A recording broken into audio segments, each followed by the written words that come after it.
Após a Ucrânia atacar o território russo utilizando mísseis dos Estados Unidos, no caso o ataque MS atingindo uma base aérea na região de Rostov, nós tivemos um ataque massivo da Rússia contra o território ucraniano. Sobretudo ali a Rússia buscando atingir a infraestrutura de energia da Ucrânia e afetando a geração de eletricidade naquele país e também de energia térmica.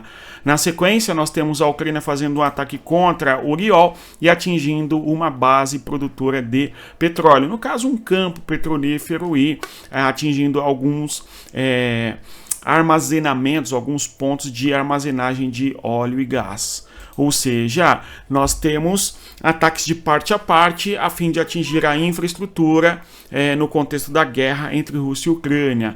É sobre isso que nós iremos falar. Hoje é dia 14 de dezembro de 2024 e temos estes assuntos aqui a serem abordados. A Rússia atacando a Ucrânia e vice-versa, bem como também algumas discussões a respeito de possibilidade de paz. O Orbán, nós falamos aqui inclusive nesses dias, discutindo com a Rússia a possibilidade de um cessar-fogo de Natal e o Zelensky negando, o Donald Trump discutindo justamente que o maior objetivo dele é justamente para que haja paz e mais, não é? O Donald Trump criticando, fazendo críticas à Ucrânia e o uso de mísseis de longo alcance norte-americano pela Ucrânia contra a Rússia e Moscou dizendo que está em pleno acordo. Ou seja, vários são os temas a serem melhor compreendidos aqui no vídeo de hoje, dia 14 de dezembro, reitero. Mas antes de avançar, se o canal ajuda você a entender o que ocorre nas questões da geopolítica, eu peço a você, deixa o like, se inscreva no nosso canal e, obviamente, também você pode divulgar para as pessoas que você conhece e sabe que gostam de geopolítica. Pessoal, nós temos aí, então, a Rússia atacou pesado a Ucrânia. Tá certo? Conforme nós, inclusive, tratamos desse assunto aqui ontem, né? O ataque bem significativo da Rússia contra a Ucrânia, e os números sugerem que a Rússia lançou 293 mísseis contra o território ucraniano. É um número bastante expressivo, é um dos maiores ataques que a Rússia já fez contra a Ucrânia. E este ataque pesado que a Rússia fez contra a Ucrânia é uma resposta, ou pelo menos é uma tentativa de resposta da Rússia em relação ao uso do míssil que a Ucrânia usou dos Estados Unidos mais uma vez contra o território russo. É a quarta vez, ou foi a quarta vez, que nós tivemos a Ucrânia lançando mísseis americanos contra o território russo e buscando atingir especialmente a infraestrutura de guerra, no caso uma base aérea na região de Rostov, que fica próximo, inclusive, ao mar de Azov, ali na zona fronteiriça sul da Ucrânia com a Rússia, enfim, tá? Então, a resposta da Rússia, em termos de promessa, é jogar bombas atômicas, táticas, pelo menos. Entretanto, nós não tivemos até agora a Rússia utilizando deste artefato, o artefato nuclear.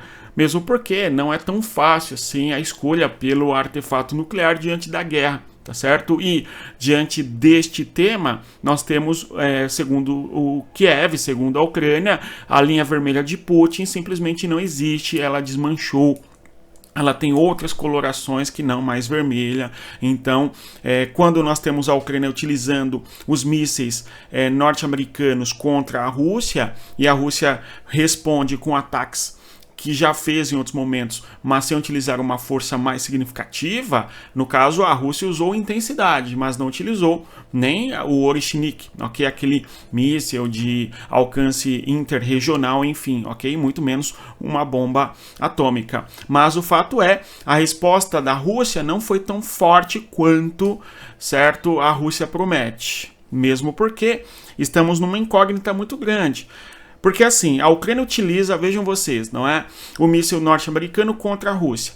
Espera-se da Rússia a resposta, certo? A resposta veio de maneira muito intensa. 293 mísseis, sobretudo mísseis de cruzeiro, é algo bastante significativo, atingindo em cheio a infraestrutura energética ucraniana e trazendo consequências civis, uma série de problemas muito negativos para a Ucrânia. Porém, um contexto de pano de fundo, a eleição de Donald Trump e o Trump criticando a possibilidade da Ucrânia utilizar os mísseis americanos, certo? Isso, de certa maneira, faz com que haja uma imprecisão e uma indefinição a respeito do modo como, né, a Rússia vai agir e os Estados Unidos vão agir diante aí da eleição de Donald Trump. De certa maneira, isto faz com que haja uma cautela por parte da Rússia, justamente porque talvez o governo norte-americano, Donald Trump, não permita mais que a Ucrânia utilize esses mísseis de longo alcance, mísseis dos Estados Unidos. Tudo bem? E aí talvez por isso é uma resposta da Rússia não tão significativa quanto é prometido. Ou mesmo porque realmente o Putin não vai escalar a guerra para uma intensidade tão significativa no que se refere à questão nuclear. Mas vamos acompanhar. Tudo bem?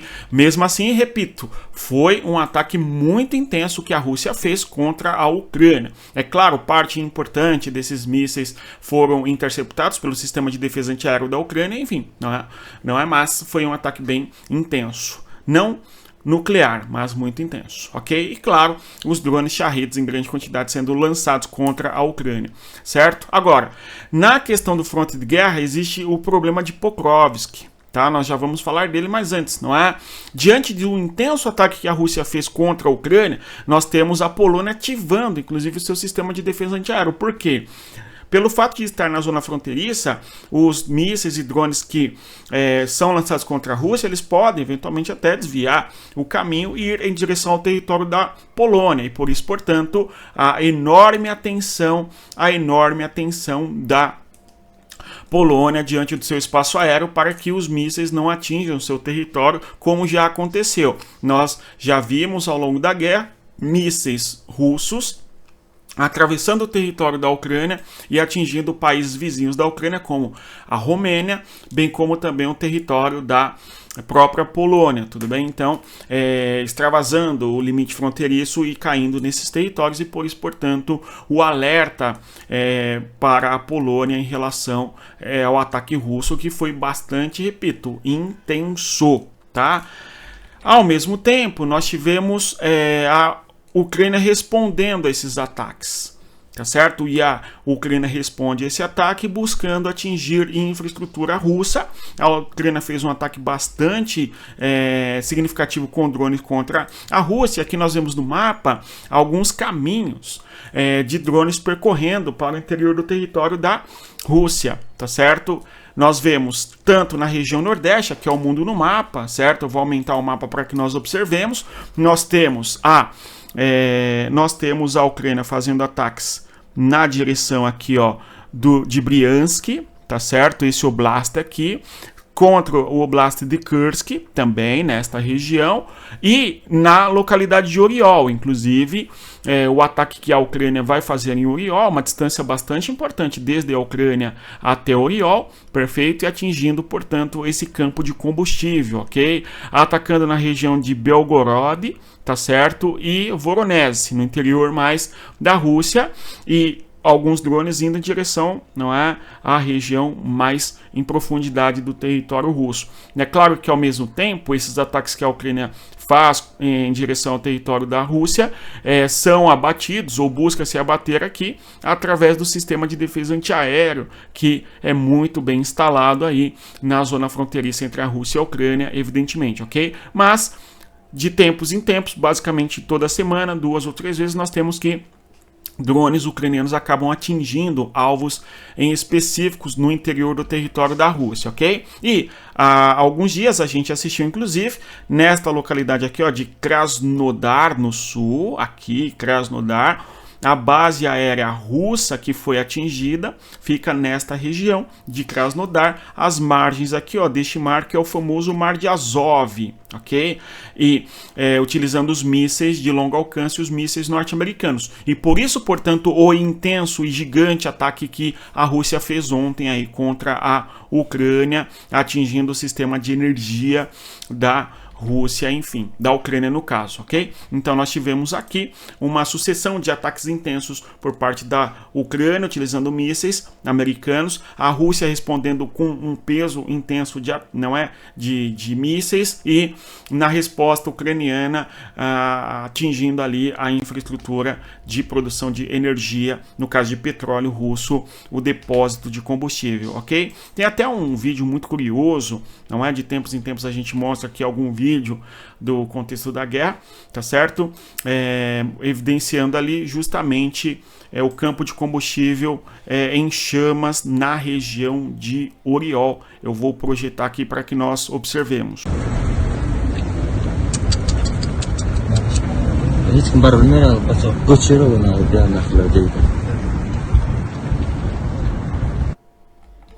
Então a gente tem justamente a Ucrânia atacando o território russo, atingindo a infraestrutura de produção de petróleo e gás no interior da Rússia. Então a resposta ucraniana foi, mais uma vez, atingir ou buscar atingir a infraestrutura da Rússia em Oriol, tá certo? Então, um ataque com drones. Agora, essa é a grande discussão da Ucrânia hoje. Se com drones a Ucrânia consegue destruir infraestrutura ou pelo menos danificar parte da infraestrutura russa, imagina se a Ucrânia utilizasse mísseis com maior liberdade contra o território russo. É claro que o sistema de defesa antiaéreo da Rússia seria testado de maneira muito mais intensa, o que certamente traria novidades para a realidade da guerra, tá certo? Agora, enquanto isso, nós tivemos o Trump fazendo críticas, conforme nós mencionamos, ao uso do míssil Ataque-MS pela Ucrânia, certo? E a resposta do Kremlin foi bastante curiosa, não é? A Rússia acabou dizendo que está em pleno acordo com o Trump quando o assunto é justamente a Ucrânia utilizar míssil de longo alcance. É óbvio que a Ucrânia vai concordar com qualquer um que diga, a Rússia, no caso, vai concordar com qualquer um que diga que a Ucrânia não deve utilizar mísseis de longo alcance para atacar o território russo, evidentemente, ok? Então, não estranha, não é a resposta, não é do Kremlin, do Putin, inclusive a respeito das declarações do Donald Trump. Por que o Donald Trump declara que não apoia a Ucrânia usar mísseis de longo alcance norte-americanos contra a Rússia? Pelo fato de que, pela visão do Trump, a guerra tem que ter um cessar-fogo e uma pacificação, não é? E na concepção do Trump, o uso de armas americanas em solo da Rússia, enfim, pode escalar a guerra para algo irretornável, irreversível, ok? De uma maneira muito mais intensa. Esta mais uma perspectiva de cautela na minha interpretação. Tudo bem? Alguns vão dizer que o Putin, que o Trump é Roussetti, não sei o que, aquela, enfim, coisa toda que vocês sabem. Não sei. Não dá para saber exatamente como o Trump vai agir, tá certo? Porque, ora, em vez as declarações que o Trump dá aparentemente beneficiam a Rússia e, ora, em vez beneficiam a Ucrânia. Não está bem certo ainda como que o governo dos Estados Unidos, sob o governo Trump, irá agir diante da guerra, tá?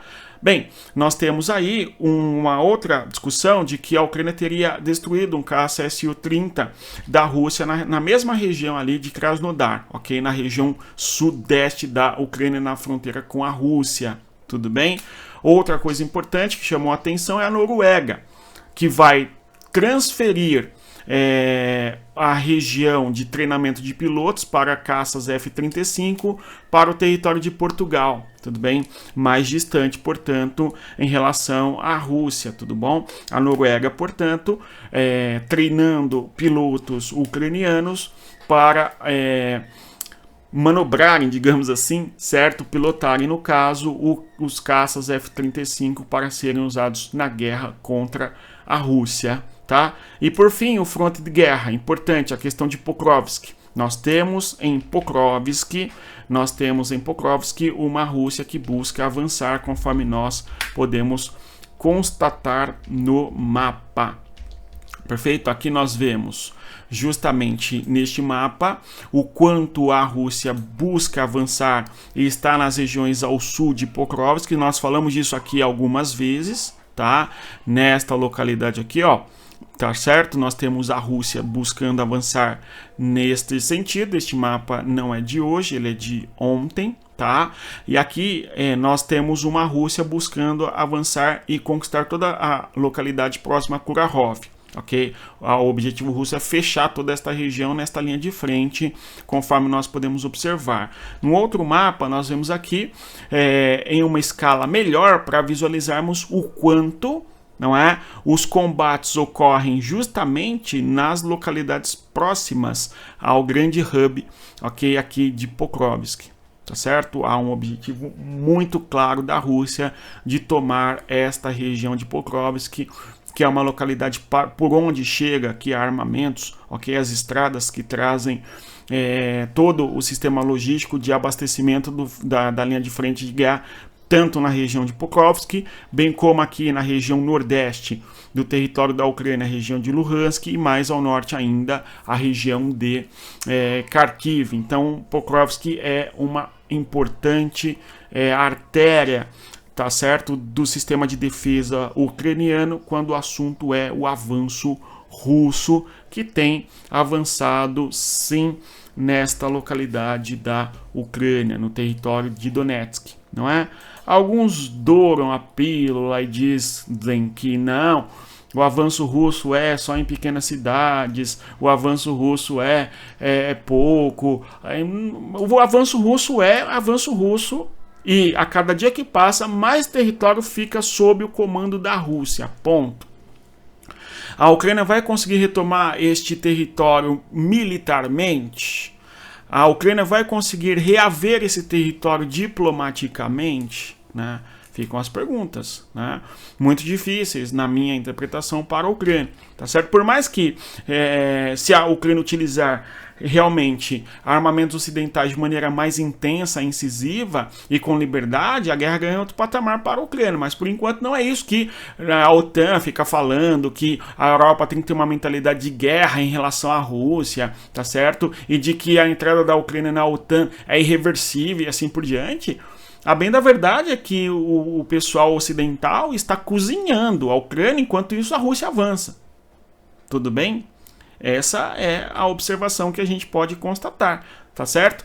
E mesmo assim, a Ucrânia pode utilizar mísseis de longo alcance dos Estados Unidos ou do Reino Unido contra a Rússia, ok. Só que quando usa, lideranças ocidentais questionam, criticam, tá certo? Como a gente vê o Trump, por exemplo, fazendo agora. Então, esse apoio ocidental para a Ucrânia, a quem beneficia, não é? E porque não há a possibilidade da Ucrânia utilizar os armamentos em peso realmente contra a Rússia. Tudo bem? Então fica aí a grande pergunta. Vamos continuar acompanhando. No mais é isso. Bons estudos e, conforme eu sempre digo, respeita a geografia. Aliás, se você quer aprender em profundidade as questões da geopolítica, que geopolítica é mais do que as notícias, não é? Nós sabemos, e sim a reflexão, a referência literária para entender o que está acontecendo na guerra. Venha estudar com a gente, venha fazer parte da nossa comunidade geopolítica. O link está na descrição do nosso vídeo. Bons estudos, até mais, tchau, tchau.